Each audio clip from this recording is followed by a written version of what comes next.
Assalamu alaikum. In this video, how to delete a selection in Photoshop. Okay.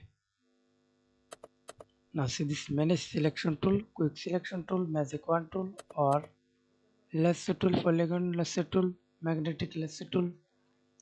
Okay. I use simply example a rectangle marquee tool or quick selection tool as you wish. Select this, then press delete.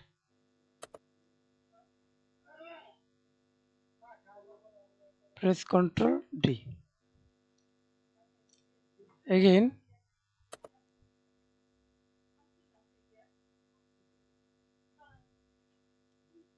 apply the same process.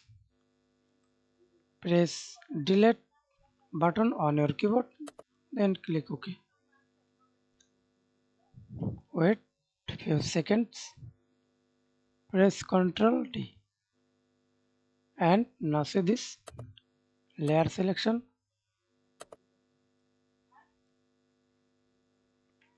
and now see this layer selection, select layer, press delete. Thanks for watching video. Please subscribe to my channel, like, comment, share.